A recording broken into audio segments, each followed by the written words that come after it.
Donc, donc je vous invite à vous mettre en plein écran pour être sûr que vous voyez bien Nicolas. Pour vous rappeler le mode de cette interview qui va durer au total une demi-heure, en fait il y a 20 minutes d'interview avec les questions que je vais poser et on laisse 10 minutes aux questions-réponses. Vous pourrez via cet outil poser toutes les questions que vous voulez à Nicolas que vous devez voir à l'écran. Nicolas, est-ce que ce mode vous convient? Parfait, bonjour Marc-André. Bonjour Nicolas. Et bonjour à tous les participants. Ils sont nombreux, hein, on est tout autour de l'écran. Ce que je vois, on a Ce que je vous propose avant de démarrer, c'est un petit film de présentation du Grand Prix d'entrepreneur. Sabrina, vous ne voyez pas, va lancer. Le film est parti. Le prix de l'entrepreneur de l'année a été créé en 1986 par EY aux États-Unis. Ce prix est présent aujourd'hui dans 58 pays, dans plus de 140 villes et récompense chaque année plus de 900 entrepreneurs exceptionnels. Le prix de l'entrepreneur présente un dispositif à 3 niveaux, régional, national et international. En France, le prix de l'entrepreneur de l'année existe depuis maintenant plus de 20 ans. Dans le cadre de ce programme, nos équipes ont déjà rencontré plus de 2500. Le prix est établi à partir du top 150 de l'Express. Ces champions de l'esprit d'entreprise sont sélectionnés dans 7 grandes régions. La région Nord, la région Méditerranée, la région Ouest, la région Sud-Ouest, la région Est, la région Rhône-Alpes, la région Île-de-France. Et vous, serez-vous l'entrepreneur de l'année? Donc, retour au direct. Et bien, si Nicolas Boileau est là aujourd'hui, c'est que la société a rempli les critères de croissance et de rentabilité qui la rendent éligible au Grand Prix d'entrepreneur. Donc, petite information avant de rentrer dans le vif du débat, le Grand Prix sera remis le 15 septembre au Mahmoud Stadium, stade du Loup Rugby. Donc le 15 septembre, le palmarès sera dévoilé. Donc, pour revenir à Intitech et à Nicolas Boileau, donc une société très performante, en croissance, rentable. Et une première question pour Nicolas. Que faisiez-vous avant de créer votre entreprise? Et quels sont les événements de votre parcours qui vous ont donné envie de devenir entrepreneur? Très bien, donc déjà je vais me présenter rapidement. Nicolas Boileau, donc président, directeur général et fondateur du groupe Intitech et de ses différentes filiales. Donc, je suis ingénieur de formation, diplômé d'une école d'ingénieur à Grenoble, tout début des années 90, une école en électronique. Et avant de créer Intitech, j'ai eu 3 employeurs. Alors une première expérience assez rapide, mais néanmoins très enrichissante à Tokyo, puisque j'ai travaillé en 2003 au sein d'un équipementier automobile où je développais des algorithmes de traitement d'image destinés à reconnaître des formes à l'avant des véhicules, qui sont des fonctionnalités qu'on trouve maintenant dans les véhicules modernes.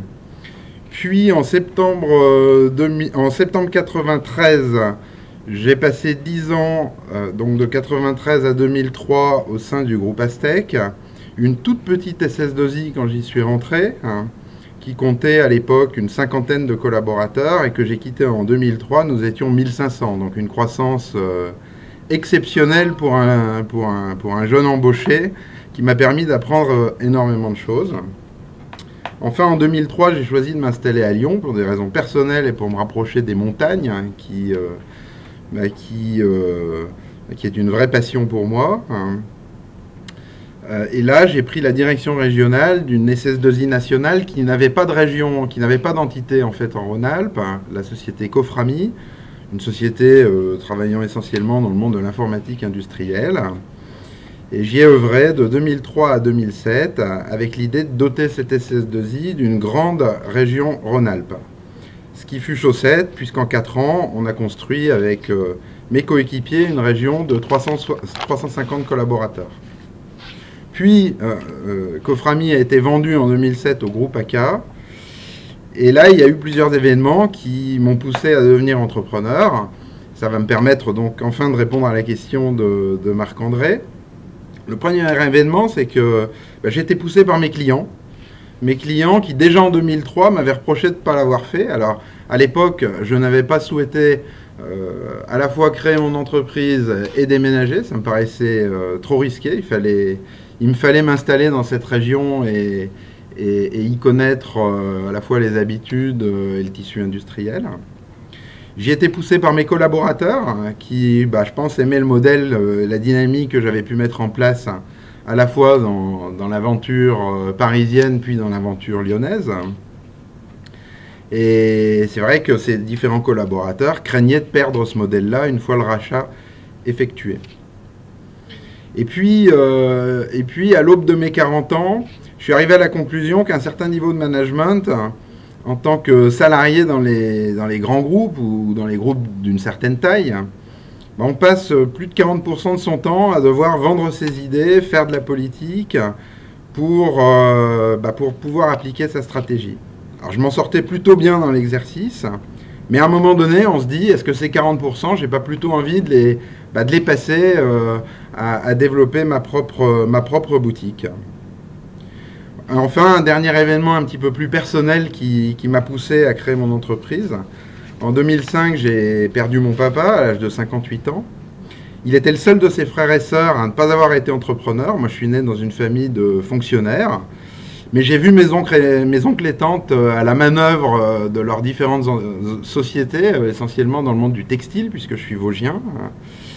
Et j'avoue, j'ai souvent eu envie de leur ressembler. Puis j'ai entendu mon père toute sa vie dire qu'il aurait aimé créer une entreprise, alors qu'il tenait une très bonne idée, puisqu'en 70, je crois qu'il a été un des premiers au monde à créer un camping-car. Et toute sa vie, il a dit « Ah là là, j'aurais dû créer une société, il ne l'a pas fait. » Voilà, donc quand en 2007, j'ai posé la première pierre d'Intitech, quelque part, je voulais lui rendre hommage et le faire un petit peu pour poursuivre la lignée des entrepreneurs Boileau. Voilà. J'ai une nouvelle question. Qu'est-ce qui vous différencie d'Intitech? Vous avez des concurrents, beaucoup de concurrents, c'est un secteur qui est très concurrentiel. On voit que vous vous débrouillez très très bien, donc comme je l'ai dit, vous êtes forte croissance, très bonne rentabilité. Qu'est-ce qui vous différencie? Qu'est-ce qui fait qu'on vient chercher Intitech plutôt qu'un concurrent? Alors, déjà, je vais resituer l'offre d'Intitech. Donc, Intitech, à l'origine, quand on l'a créée, est une ESN, qui est une entreprise de services numériques, le nouveau nom des SS2I. Bon, grâce à une politique de croissance interne soutenue, avec des investissements en matière de R&D assez importants, grâce également à 3 croissances externes réussies à ce jour, la petite ESN s'est imposée en 7 ans comme un véritable équipementier automobile, ferroviaire et aéronautique. Je ne sais pas si vous voyez derrière moi, j'ai essayé d'illustrer en fait notre offre par le fait qu'au-delà d'une capacité de concevoir des systèmes, nous sommes également dotés d'une capacité de les réaliser. Je dispose à Lyon d'un site de production qui est capable de fabriquer une armoire électrique, d'assembler des composants mécaniques, des composants électriques, de fabriquer une carte électronique en petite et moyenne série. Donc pour illustrer notre offre, je prends 3 exemples. Le premier, au mois de février dernier, Airbus nous a confié la conception et la réalisation d'un pupitre de commande qui pilote des palans destinés à déposer les moteurs de l'A380 au sol pour les opérations de maintenance. C'est un projet qu'on a conçu de A à Z, qui intègre à la fois des composantes mécaniques, électroniques, automatisme et puis informatique, bien entendu, qu'on a réalisé de bout en bout et qu'on a livré dans les usines d'Airbus à Toulouse. Ce produit aujourd'hui est au catalogue des compagnies, est au catalogue d'Airbus et va pouvoir nous être commandé directement par les compagnies aériennes. Airbus est en train de nous homologuer pour que nous soyons qu'on ait directement un numéro de vendor auprès des compagnies aériennes. Voilà, donc ça, déjà, ça nous différencie d'une ESN classique. Autre exemple, nous fournissons actuellement 80 tablettes militarisées via le groupe Thales pour l'armée indienne.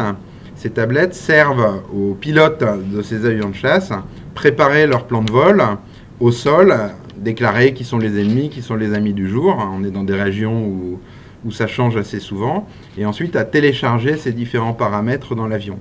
Là aussi, on intègre ces différents composants et on achète ces différentes tablettes, on charge le soft à l'intérieur, on l'équipe d'un certain nombre de cartes électroniques qui vont bien autour, et ensuite on le vend directement à Thales qui lui-même le met à disposition des pilotes de l'armée indienne. Enfin, dernier exemple, qui d'ailleurs va nous emmener prochainement au Canada.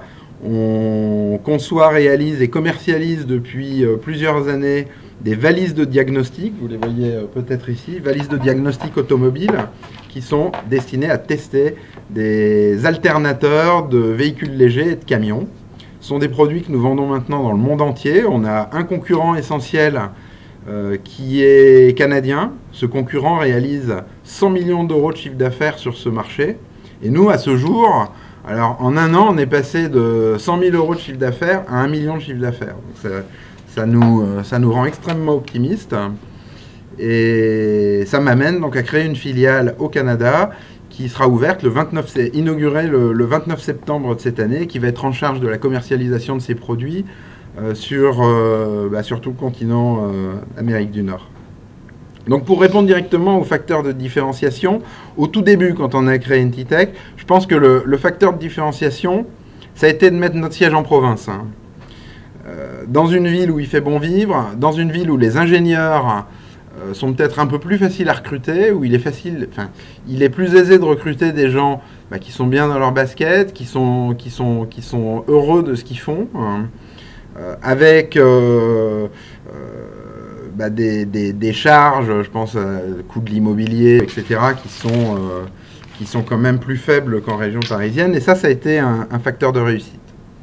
Le deuxième facteur de réussite est essentiel, c'est la qualité de mon équipe de direction. Donc une équipe qui est soudée, qui me semble être très au-dessus de la moyenne, et qui est composée à la fois de vieux compagnons de route. Je pense à Pierre-André, qui est mon DRH, qui je travaille depuis 1993. Je pense à Reynald, notre directeur commercial, avec qui je travaille depuis plus de 10 ans. François Delétraz, le patron des opérations de Lyon, avec qui je travaille depuis 1997, etc. Et puis, à cette équipe de vieux compagnons de route, j'ai associé de nouveaux embauchés, des jeunes, des gens qui ont moins de 30 ans, qui sont tous très talentueux, que j'ai soit recrutés débutants, soit qui nous ont rejoints dans des opérations de croissance externe. Et cette équipe-là, je m'emploie à la fidéliser, à la motiver, à la bichonner au quotidien, à la fois professionnellement, mais aussi au travers de nombreuses incentives, de séminaires, à la fois professionnels et festifs et sportifs. Et ça, je crois que c'est le facteur de réussite numéro 1. Enfin, excusez-moi, Marc-André. Continuez. Juste un dernier point, je dirais que pour réussir, c'est pas très modeste de dire ça, mais je pense qu'il faut avoir une bonne dose d'intuition. Il faut flairer les bons coups, flairer les bonnes affaires, les bonnes croissances externes. Puis il faut aussi savoir flairer les moments où on s'est trompé pour être capable de revenir en arrière ou modifier quelque peu le modèle. Donc c'est ce à quoi je m'emploie au quotidien. Je disais que ça faisait une bonne transition avec la question d'après, donc vous insistiez sur la motivation des équipes. Quelles sont les valeurs d'Intitech? Est-ce que vous avez des valeurs, une culture propre? Est-ce que vous avez des valeurs propres quand vous motivez vos équipes? Oui, tout à fait. Déjà, ce que j'essaye d'enseigner à mes équipes, c'est d'être le plus réactif possible. On est dans un monde qui va très très vite et on n'est jamais assez réactif.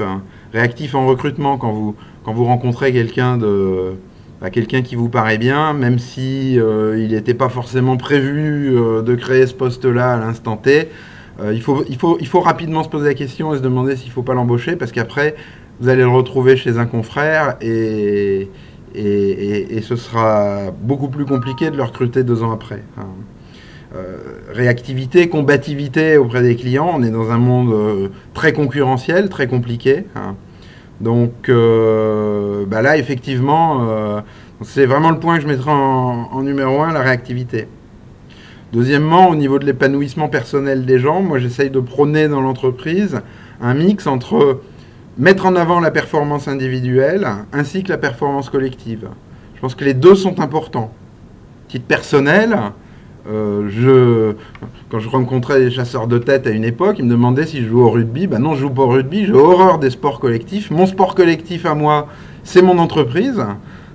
Et à côté de ça, quand je me défoule, titre perso, c'est au travers d'un marathon, d'une course de ski. Voilà. Donc on essaye vraiment de mettre en avant les talents individuels, les performances individuelles de chacun et de chacune, et puis aussi de prôner la performance collective. Évidemment, dans nos métiers, tout le monde doit être doté d'un grand sens du service, d'une passion du service rendu. Je pense qu'il en est de même chez Ernst & Young et dans toutes les entreprises au monde qui font du service. Malheureusement, on ne rencontre pas toujours des acteurs qui sont câblés service. Donc ça, c'est quand même, c'est un point auquel je resterai toujours très très très attaché. C'est de veiller que les gens ont bien ce sens du service rendu. Puis le dernier point, des valeurs basées sur la tolérance, sur le respect de la différence des uns et des autres. Moi, Intitech, c'est un peu ma famille. En tout cas, j'essaye de l'animer comme une famille. Chacun doit se respecter, chacun doit aussi défendre ses valeurs, ses idées, son précaré, venir me voir et me dire qu'il n'est pas d'accord avec moi, il n'y a pas de problème. Et puis le soir, se retrouver autour d'une bonne table, de quelques jolis flacons, ou le week-end d'une manifestation sportive entre copains et collègues. Voilà, c'est ma conception de l'entreprise. Très différente. Maintenant, vous avez un petit peu abordé le sujet. Est-ce que vous pouvez nous parler en quelques mots de votre vision internationale et votre développement à l'international? Oui, alors ça, à l'international, je ne sais pas si vous voyez la carte là, qui est derrière moi. On la voit, oui. Voilà, on part au Canada prochainement, comme je vous l'ai dit. On va faire un salon aux États-Unis tout début octobre. L'international, depuis un an, c'est le gros des investissements du groupe Intitech. Et ce n'est qu'un début. Donc on a commencé avec la Pologne fin 2013. J'ai souhaité créer la Pologne, contrairement à ce que beaucoup de gens imaginent, non pas pour doter Intitech d'un centre offshore ou d'un centre nearshore, mais véritablement pour vendre nos compétences à des clients polonais. Recruter une équipe polonaise qui sera au service de clients polonais. Notre idée, c'est de faire la même chose que ce qu'on a fait en France, dans un marché qui est en pleine expansion, avec un taux de croissance qu'on leur envie aujourd'hui, c'est clair. Donc on a beaucoup investi là-dessus depuis fin 2013. On a créé une première agence à Gdańsk, une première agence à Poznan, pardon, une deuxième agence à Gdańsk. Je pense qu'on ouvrira rapidement Varsovie et Wrocław. Et aujourd'hui, je suis ravi parce que ça démarre, on commence à gagner nos premiers clients. J'ai encore appris tout à l'heure une affaire pour les chantiers navals de Gdańsk qui nous permet d'envoyer un ingénieur au Brésil. Donc moi je trouve ça génial d'avoir un coup de fil d'un collaborateur polonais qui me dit qu'en plus on va recruter un Polonais qu'on va envoyer au Brésil. Je me dis là on est vraiment en plein dans l'international. On va poursuivre, comme je disais tout à l'heure, avec le Canada. Donc là, on y croit beaucoup. Je viens de recruter le patron de la filiale. On est en train de créer la filiale. Et je m'y rends normalement pour signer les statuts et tout déposer tout début octobre.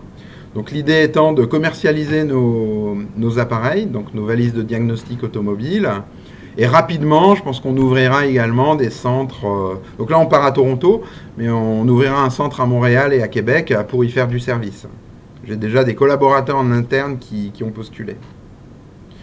On créera également très certainement une filiale en Belgique d'ici la fin de l'année, à la demande d'un certain nombre de clients. On intervient déjà en Belgique, mais il semblerait... le fait d'avoir une raison sociale là-bas et de pouvoir recruter des ingénieurs directement au local s'impose.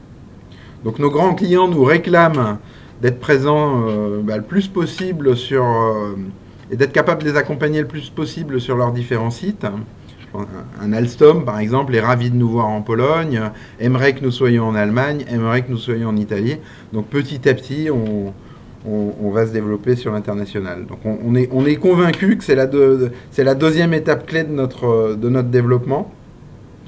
Bon, et puis pour quelqu'un comme moi qui aime bien voyager, aller à l'étranger et voir des pays qui sont avec de beaux taux de croissance, voir des pays qui aiment bien leurs entreprises, qui les accueillent à bras ouverts. J'ai été sidéré par l'accueil qui m'a été réservé par l'ambassade du Canada quand on leur a parlé de notre projet. Voir des pays qui nous proposent un droit du travail un peu plus équilibré qu'en France, eh bien, ça donne la pêche. Et moi, personnellement, je suis vraiment à fond là-dedans aujourd'hui. Toute dernière question avant de passer aux questions-réponses. Actuellement, vous êtes 26 millions d'euros de chiffre d'affaires. 2020, c'est bientôt là. C'est quoi votre ambition pour 2020? Pour 2020, oulala, j'ai pas l'habitude de me projeter aussi loin. Écoutez, Marc-André, je vais me projeter en 2020, on va dire, au stade des 2 entreprises qui m'ont employé avant et que j'ai quitté, qui réalisaient 230 millions de chiffre d'affaires. Pour moi, aujourd'hui, c'est ma... Voilà, quand je regarde à la fois Claude Astin, quand il a créé Coframi, il est arrivé à 230 millions de chiffre d'affaires en 15-20 ans. Jean-Luc Bernard, au travers du groupe Robinson, à peu près pareil. Bah, c'est vrai que je serais déjà très heureux d'arriver à cela. Donc c'est mon prochain objectif. Bravo. Maintenant, on a épuisé les 20 minutes, on a même un petit peu dépassé les 20 minutes qui nous étaient allouées pour l'entretien. Donc, comme je vous l'ai dit, il nous reste une dizaine de minutes pour les questions et les réponses. Donc, vous pouvez les poster en ligne. Est-ce qu'il y a des questions dans l'assistance?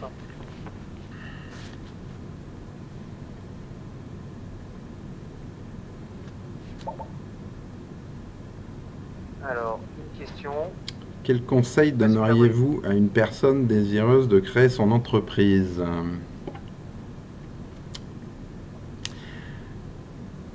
Le conseil que je lui donnerais, c'est de maîtriser son métier sur le bout des doigts. Je pense que quand on crée une entreprise, il y a beaucoup le chemin est semé d'embûches, d'obstacles, et il est important d'être à l'aise dans son métier. Je pense qu'on ne peut pas gagner le Tour de France si la même année on apprend à faire du vélo. Donc il ne faut pas se poser de questions sur les fondamentaux du métier. Alors, à titre personnel, je l'ai senti au bout de 20 ans. Il y a des gens plus rapides ou plus téméraires qui vont le sentir au bout de 2 ans, de 3 ans. Ce qui compte, c'est de le sentir et de se dire, je suis prêt, je connais mon métier, et donc je ne vais pas me poser de questions sur les fondamentaux pour pouvoir faire face aux autres difficultés. Le deuxième conseil que je pourrais donner, c'est d'avoir des ambitions élevées tout de suite. Je prends un exemple. Moi, quand j'ai créé Intitex, ce que je savais faire, c'était travailler avec des grands comptes. Aujourd'hui, pour travailler avec un grand compte, il faut être capable d'aligner des chiffres d'affaires déjà de 20 millions, 30 millions, des rentabilités, etc. Eh bien, il ne faut pas complexer par rapport à ça. Et si on a envie de travailler avec des grands comptes, il faut démarrer tout de suite. Parce que ça va prendre du temps, donc autant poser les premières pierres d'emblée. Et puis, le troisième conseil que je donnerais, et là, je suis mal placé pour le donner, puisque je mets 7 ans enfin 6 ans, on va dire, pour le mettre en application. Mais si c'était à refaire, je le referais plus tôt. Je conseillerais de raisonner tout de suite international, voire de mettre son siège tout de suite à l'international. Si j'ai un regret, c'est peut-être celui-là. Vous auriez été peut-être plus loin de la montagne. Oh, il y a des pays... Il y a des pays pas très loin. Non, mais... Bref, c'est toujours difficile de tout combiner, mais... Non, je pense qu'il faut penser international tout de suite. Une autre question dans le tour de table? J'ai vu une question s'afficher, mais elle a été Elle s'est éteinte assez rapidement. Hein. J'ai pas eu le temps de la lire. Elle a disparu. Je vous en posais une. Croissance externe, c'est votre politique. Comment vous faites le mix entre croissance organique et croissance externe? Comment est-ce que vous le gérez? Quel est pour vous le bon mix entre les deux? Déjà, les équipes qui s'occupent de la croissance externe et celles qui s'occupent de la croissance interne ne sont pas forcément les mêmes. Donc on essaye de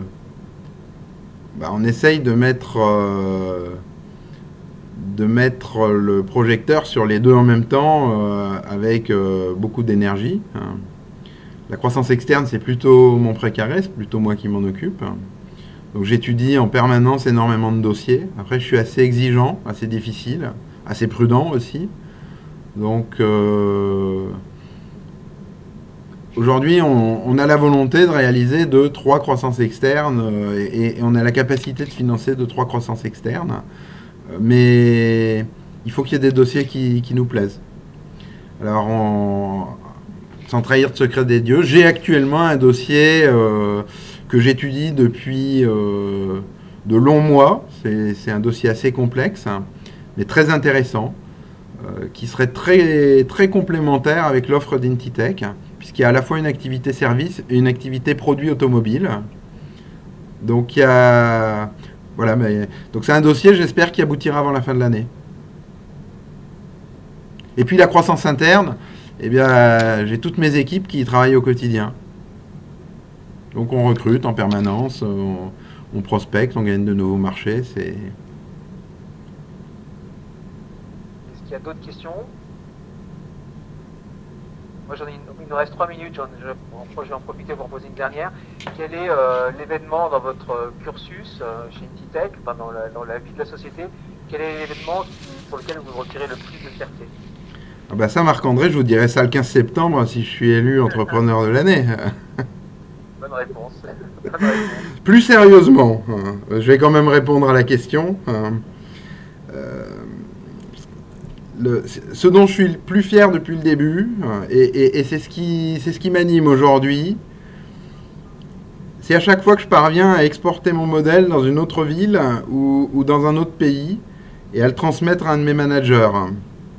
Je prends un exemple, quand en 2008 je fais confiance à Alexandre, qui est quelqu'un que je connais depuis très longtemps, mais qui est jeune, qui gagne ses premières affaires, je suis fou de joie. Et quand il atteint au bout d'un an une taille de 50 personnes, je me dis là que j'ai un patron qui a réussi à reproduire notre modèle à sa manière, avec sa personnalité, avec des variantes au niveau de l'offre, avec ses différences. J'avoue que c'est ça qui me fait plaisir. Quand je vois aujourd'hui qu'en Pologne, Frédéric, qui est notre patron de la filiale, commence à gagner pas mal d'affaires chez des clients dont j'ignorais l'existence il y a encore quelques mois, et il y met sa patte, il y met sa touche personnelle, et en même temps il développe notre marque dans un pays où j'aurais même pas imaginé aller passer des vacances il y a quelques années. Voilà, ça me rend heureux et ça me rend fier. Et puis pour le reste, on attendra le 15 septembre. Le 15 septembre. Merci Nicolas, on arrive au bout des 30 minutes qui nous étaient imparties. Donc merci d'avoir vous êtes prêté à cette interview. Donc je rappelle, vous l'avez rappelé, 15 septembre donc au Matmut Stadium, remise du prix d'entrepreneur. J'espère de tout cœur que vous serez dans les nominés et dans les lauréats. Maintenant, je vous rappelle que ces interviews vont continuer à partir donc dès demain. Vous pouvez à partir de 9h30 vous connecter. Et demain, ça sera Timo Gestion et Jean-Paul Genoux qui sera interviewé. Qu'on connaît bien. Encore, Nicolas. On les connaît bien. On utilise Merci leurs produits. Merci Marc-André, à bientôt. À bientôt. Et au revoir à tous les participants. Au revoir. Au revoir.